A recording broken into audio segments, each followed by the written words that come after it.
माँ से बढ़कर के कोई भी भगवान के अवतार सबसे पहली जगत में पूजनीय और श्रेष्ठ गुरु माँ है। इसलिए महाराज पे उन दुर्बुद्धि, बहुत बड़ी उन दुराचारी, उन नरकगामी पुरुषों की क्या बात करें जो अपने माँ के ऊपर हाथ उठा देते हैं, जो अपने माँ को कटुवचन कहते हैं। माँ जैसा 9 महीने गर्भ में रखा, इसके बाद हमारा कितने वर्षों तक मलमूत्र फेंकती रही, अपने रक्त को दूध बनाकर हमें पिलाकर पोषण करती रही। उस माँ का अब जब सेवा करने का अवसर आता है, अनाथ आश्रम भेजा। माना तो 10 लाख रुपया, 100 लाख रुपया जमा कर देगा अनाथ आश्रम में, उनकी खूब सेवा होगी। लेकिन प्यार, अपना पुत्र अगर 2 रोटी लेकर के आए मुस्कुरा करके, माँ कैसी हो, इससे बढ़ करके रुपया पैसा और सुविधा नहीं होती। प्यार कौन देगा? तुम बच्चे थे, तुम्हें अनाथ आश्रम में भेज जाती, जाकर के पैसा जमा कर देती, तेरा हालत क्या होता। आज जब माँ की सेवा का अवसर आया, ये जवान लोग VIP बनते हैं। ये धर्म है, धर्म निश्चित अपना प्रभाव दिखा कर रहता है। तो अधर्म करोगे तो दंड मिले। सबसे पहली बात समझ लो, मां, जिसके मां हो और कोई देवी देवता पूजने की जरूरत नहीं, पूजो तो तुम्हारे भाग्य की बात है, लेकिन सबसे बड़ी देवी मां है, सबसे बड़ी पूजा मां है। अगर अपनी मां की सेवा कर ली तो भगवान को प्रसन्न कर लिया। मान जाओ हमारी बात, जहां तक हमारी आवाज पहुंचती हो, अगर तुम्हारी मां हो तो चूकना मत। मां का आशीर्वाद ले लो, विश्व ब्रह्मांड में कभी परास्त नहीं होगे। मां महामहिम गुरु है। हां, अगर आप वृंदावन वास करते हो, अपनी मां को पास रखो। जैसी भी परिस्थिति हो, उस परिस्थिति से अपनी मां की सेवा करो, अपने पिता की सेवा करो। संन्यास लेने पर वो पिता सन्यासी बालक के साष्टांग दंडवत करेगा, लेकिन वो बालक अपनी मां को साष्टांग दंडवत करेगा। ये बहुत बड़ी महिमा मां की है। पूज्य बाबा कह रहे हैं, इसलिए मां को इस मनुष्य लोक में प्रथम देवता, प्रथम गुरु मानना चाहिए। मातृ देवो भव हमारा वेद कहता है, और पितृ देवो भव। अपने माता पिता की जिसने सेवा नहीं की, आज्ञा नहीं मानी, मनमानी आचरण किए, वो कभी सफल नहीं हो सकता, किसी भी मार्ग में सफल नहीं हो सकता। पूरा जीवन रुपया कमा करके अपने बेटे को बाबूजी बनाना चाहो, बेटे ने जब बूढ़ा अवस्था आई, पानी देने की अवस्था आई, तो घर से निकाल दिया। माता पिता की आराधना करना ये भगवत भक्ति है। पुंडरीक जी महाराष्ट्र में अपने माता पिता को भगवान मान करके उन्हीं के 8 पैर सेवा में रहते। तो आज भी जो विट्ठल भगवान है, उन्हीं को दर्शन देने के लिए गए थे। एक ईंट डाल दी, उसी ईंट में खड़े हो गए। ऐसे आज भी खड़े हैं। ऐसे कहा, जब माता पिता की सेवा पूर्ण हो जाएगी तब महाराज आपके दर्शन करेंगे। माता पिता भगवान का स्वरूप है। ये आज जो वातावरण बदल रहा है, बहुत गुस्सा लगती है जब देखने को मिलता है कि जवान बहू और बेटा मिलकर के बूढ़ी मां को मार रहे हैं। वो बेचारी उठ नहीं सकती, वो हिल नहीं सकती। अंतिम समय तक या तो जलोगे ऐसी जगह जहां बचाने वाला कोई नहीं होगा, या सड़ोगे। ऐसे अधर्म करने वाले को कभी और हम कहते हैं, उस मां से पूछ लो जिसको तुमने मारा है, उसी मां से पूछ लो कि बोलो इसको क्या दंड दें, तो यही कहेगी कि कभी मत दंड देना। वो पिटते हुए भी यही कहेगी कि तू सुरक्षित रहे, तू सुरक्षित रहे। एक मां को मारा तो दूसरे भाई ने रिपोर्ट कर दी, पुलिस आई, मां से पूछ रहे, तुम्हें मारा? नहीं, मारा नहीं, बातचीत हो रही थी, ऐसे धक्का लग गया। धक्का दिया? नहीं, हमारा धक्का उसको लग गया। छोटा लड़का कह रहा है कि इतना जोर से डंडों से मारा, इसके शरीर को देख लो कितने डंडे पर। चुप। मां का स्वरूप क्या होता है, समझो क्या स्वरूप होता है। पीट के अपमानित होके भी अपने बेटे को अपमानित और पीटने की इच्छा नहीं है। ऐसी वात्सल्यमयी मां को, ऐसे पिता को जो मेहनत करके कमाते, अपने बच्चे का पोषण किया और वो जवान हुए, डंडों से मारते हैं घर के बाहर। अरे राधा राधा, ऐसे दृश्य देखने को मिलते हैं ना। ये खा खा करके सब जवान हुए हो, और अब माता पिता की सेवा का अवसर आया तो मुंह चुराए घूमते हो। मुंह चुराने का समय नहीं है, अपने कर्ज उतारने का समय है, ऋण उतारने का समय है। अब माता पिता की सेवा कर लो, मातृ ऋण पितृ ऋण से उऋण हो जाओगे। हमने आपको कई बार सुनाया है, एक कश्यप नाम के ऋषि थे, महाभारत में है, तो तपस्या परायण थे। तो जिस वृक्ष के नीचे तपस्या कर रहे थे ऊपर बगुली बैठी हुई थी, बगुला जो टांग उठाकर ध्यानस्थ रहता है मछली के लिए, तो बीट ऊपर गिरा करके तो क्रोध भरी दृष्टि से देखा, तत्काल आग लग गई, बगुली भस्म होकर नीचे गिर गई। तप का प्रभाव होता है। अब उनको बड़ा गर्व हुआ कि नहीं, काफी हम सिद्ध हो चुके हैं, बगुली भस्म हो गई। उठे भिक्षा के लिए गए तो एक दरवाजे में जाके भिक्षाम देहि, तो एक बहू निकली, उसने कहा भगवान कुछ क्षण रुकिए, अभी बना करके लाए। बड़े मृदु वचन से उनका सम्मान करते हुए अंदर गई तो दूसरे दरवाजे से उसका पति आ गया। जब भी पति आए पति की आराधना, उनको जल पिलाया, आसन पे बैठाला, फिर इतने में कुछ समय लगा और कहा भगवान आपके घर के दरवाजे अतिथि देव विराजमान है, आज्ञा हो तो भोजन। अरे उनका पहले अतिथि देवो भव, अतिथि की सेवा करो। अब वो गए, इतना विलंब क्यों किया? उनका हमारे पति देव आ गए, तू मुझे समझते नहीं है, इतना विलंब क्यों किया? बोले महाराज जानती हूं उस वृक्ष की बगुली नहीं हूं कि तुम्हारी आंख टेढ़ी करने से भस्म हो जाऊंगी। और उनके होश उड़ गए कि ये बात तो केवल हम जानते, दूसरा कोई जानता ही। तो उनका तुम कैसे जाने? बोले मैं अपने पति सेवा के प्रताप से पतिव्रता हूं, मुझे तीनों कालों का ज्ञान है, तुम्हें बिल्कुल ज्ञान नहीं, अभी तुम अज्ञानी हो, अपने को ऋषि भले समझते हो। कश्यप ऋषि नाम था उनका। जाओ, तुम्हें अगर ज्ञान प्राप्त करना है तो जाओ, वहां एक कसाई रहते हैं, वो तुम्हें ज्ञान प्रदान करेंगे। अब कोई संशय नहीं था क्योंकि अलौकिक बात उनको पता है, पातिव्रत धर्म से।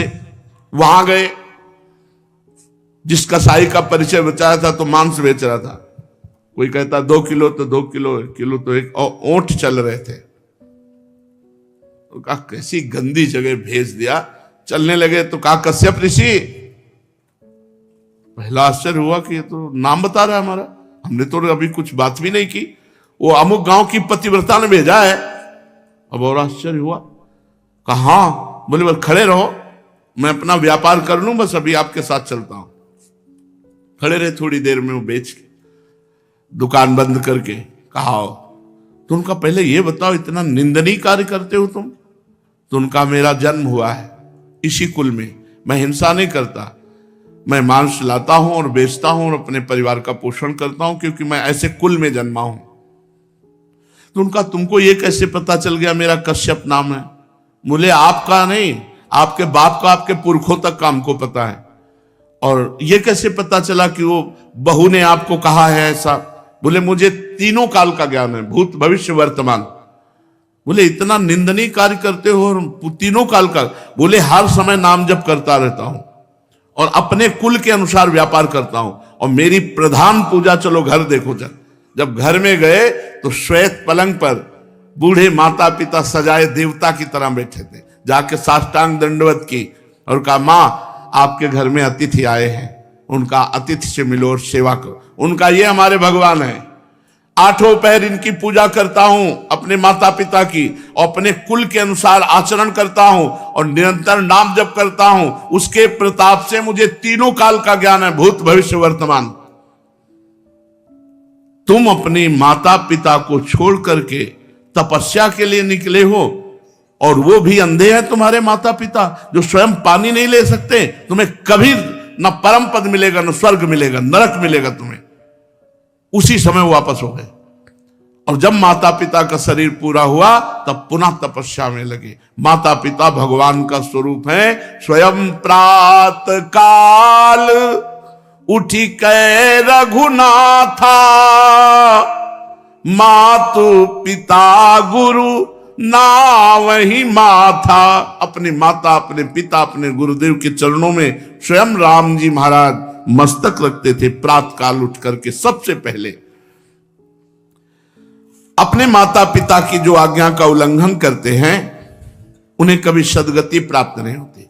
अब ध्यान से सुनो, यदि माता पिता भगवान का नाम जब भगवान की भक्ति का विरोध करने वाले हो तो उनकी नहीं बात माननी चाहिए। यदि माता पिता भगवान की भक्ति का विरोध करने वाले हो तो नहीं माननी चाहिए। यदि माता पिता गंदी आज्ञा करे तो नहीं देना चाहिए। रोटी दाल खाओ, नहीं चाहे उपवास करके मर जाओ, तुम्हें मुर्गा और बकरी नहीं देंगे आके, तुम्हें शराब नहीं पिलाएंगे आके। एक तरफ भक्ति का वर्णन किया, अब ये वर्णन किया उनके दुष्परिणाम। और अगर माता पिता गलत आज्ञा करते हैं तो नहीं, पानी पी के रहो, ऐसे रहो, शराब तुम्हें नहीं देंगे, मांस तुम्हें नहीं देंगे। क्यों गलत आदत बनाई? जो धर्म विरुद्ध है वो हम तुम्हें लाके नहीं दे सकते। यदि माता पिता भक्ति विरोधी हो तो उनकी बात नहीं माननी चाहिए। सेवा करने की बात नहीं कह रहे, सेवा करो, बात मत मानो। यदि भक्ति विरोधी है तो बात मत मानो।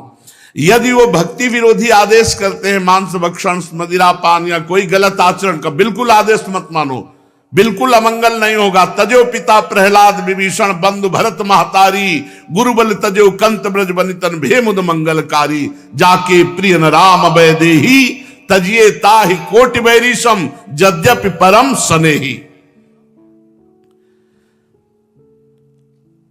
दूसरे का धन चोरी से, बेईमानी से, घूस से, छल कपट से कभी नहीं लेना चाहिए। नहीं, वो तुम्हारे परिवार की बुद्धि भ्रष्ट करके नष्ट कर देगा। इस बात को बैठा लो, वो एक ही बार वाला सब पूरा नष्ट कर देगा। तुम्हारे घर के बच्चों की बुद्धि भ्रष्ट, पत्नी की बुद्धि भ्रष्ट और तुम्हारी बुद्धि भ्रष्ट, रोगे बाद में बैठ के।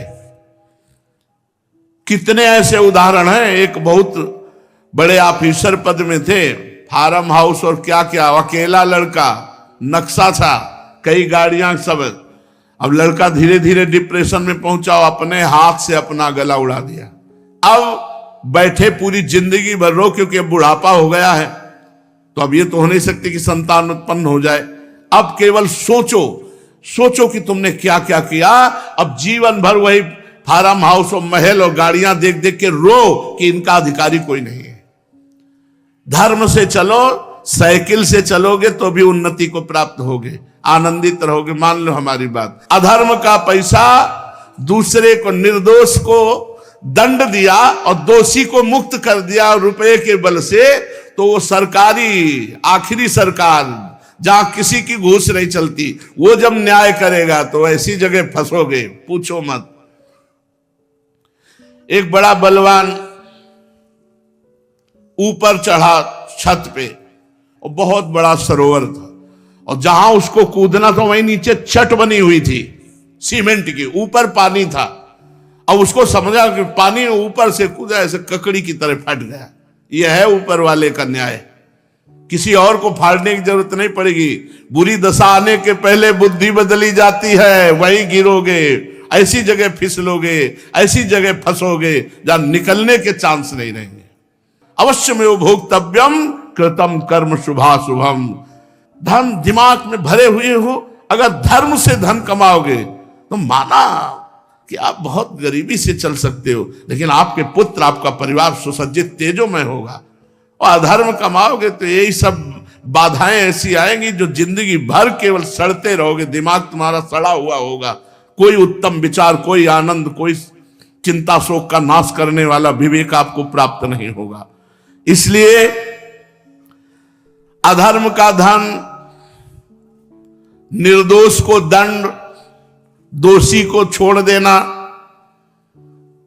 इसीलिए बहुत बच के अपने जीवन को चलाओ। केवल धन ही और जीना ही काफी नहीं है, मरना भी है आगे, और मर के फिर जाना है दरबार में सरकार की, और उसका हिसाब होना है। यही केवल हिसाब नहीं होता है, यहां तो नॉर्मल हिसाब है। एक एक सेकंड का हिसाब सेकंड के कम हिस्से में हो जाएगा। चित्रगुप्त तुम्हारे मन में बैठे हैं। ये चित्रगुप्त वो है जो तुम्हारे मन रूपी सीसी कैमरे में पूरे अनेक जन्मों की सीन सहित सब बातें भरी है। उसी को तो नाम जप मंत्र जप से डिलीट कर आ जाता है। जब नाम जप मंत्र जप करते तो सामने छा जाता है। इसलिए भाई, अधर्म के धन से बचो। क्योंकि ये बुद्धि भ्रष्ट कर देता, परिवार को नष्ट कर देता है। ये बात अपने दिमाग में बैठा लो, अधर्म से दूसरों का धन लेने वालों, छल कपट करने वालों, ये बात को समझ लो। चाहे जिस पद प्रतिष्ठा पे हो, वो धन तुम्हारे लिए नाश का कारण बनेगा। अब मान लो, ये बात मान लो, प्रार्थना मान लो, नहीं आगे परिणाम देख लेना। कोई नहीं देख रहा, लेकिन तुम तो देख रहे हो, तुम देख रहे हो। कोई गवाही नहीं, लेकिन तुम गवाही हो। यहां जैसे वो जो जिससे गुप्त बात पूछनी होती, उसको वो दबावा दे करके वो मशीन में डाला जाता है कि वो वही बोलेगा जो सत्य है। नहीं, वो हमें नारकोटिक, हाँ जो भी ऐसे, वहां नारकोटिक की जरूरत नहीं है। वहां बोलोगे ही सत्य, और तुम्हें बोलने का अवसर ही नहीं मिलेगा। केवल यस यस, एक सेकंड के हिसाब में अनंत जन्मों का हिसाब करने की सामर्थ्य रहती। तुम्हारे सामने सील चल रही, तुम स्वीकृति देते चले जा रहे हो। बस ये चल सुअर बन, गधा बन, अब गए सुअरी की कोख में, अब भोगो। अवश्य में भोक्तव्यम कृतम कर्म शुभाशुभम। भाई सावधान, ये कर्म भूमि है। जो कर्म करोगे तुम्हें भोगना। हम खुल के इसलिए कहते हैं कि तुम्हारे दिमाग में पहुंच जाए, तुम्हारे दिमाग में समझ में आ जाए। और ये मत सोचना कि दान दे देंगे तो हम पवित्र हो जाएंगे, डबल पाप लगेगा। अगर भजन करने वालों को अधर्म का धन दान किया तो उनकी बुद्धि भ्रष्ट हुई, उनका भजन मारा गया और नरक जाओगे। अधर्म से कभी भी धर्म की पूर्ति हो ही नहीं सकती। फिर बिल्कुल पक्की बात समझ लेना। ये मत सोचना कि बेईमानी करके हराम के जितने मनावे कमा, उसके बाद थोड़े बाबा जी को दे दिए तो हम चक्का आनंद लेंगे। बाबा जी को अगर आप दोगे तो उनकी भी बुद्धि भजन से विपरीत जाएगी, उसका भी पाप तुमको लगेगा। इसलिए वो राधा बाबा कहते थे कि ईमानदारी का पैसा यहां देना हमें। जैसे कभी किसी को कोई भागवत सुना को तो बोले हम तुम्हें दक्षिणा देना चाहते, तो एक घास काटने वाला है, बोले बाबा पक्की ईमानदारी का, हम रोज घास काटते उसी का मिलता है, लाओ। बाबा बोले लाओ। एक संत को देखा जो पैर का रिक्शा जब चलते थे तो उसी ऐसे खड़े हो जाते, ला रहे, बोले बाबा हम गरीब आदमी। बोले ला, तो 50 पैसा दे देता या 1 रुपया, वही बस ले, कि वो पसीना चुआ रहा है, मेहनत कर रहा है, वो 50 पैसा 1 रुपया दे। आजकल प्रायः लोग शॉर्टकट से धनी बनना चाहते हैं। कितनी जन आत्महत्या कर रहे हैं। मोबाइल में वो एडवर्टाइज भी आती है, अब नए नए लड़के और जितने सब हैं करोड़पति बनने के लिए रुपया लगाए चले, माता पिता की पर्स खाली करके वो मोबाइल में वो जुआ गेम ले परेशान है। अनंत ब्रह्मांडों का स्वामी अपने आप को दांव में लगा दो, वो अपने आप को दे देंगे, वो अपने आप को दे देंगे तो अनंत ब्रह्मांड तुम्हारा। तभी कहते हैं बिना दस्तखत के जब जो जरूरत होती है, मांगना नहीं है किसी भी तरह का।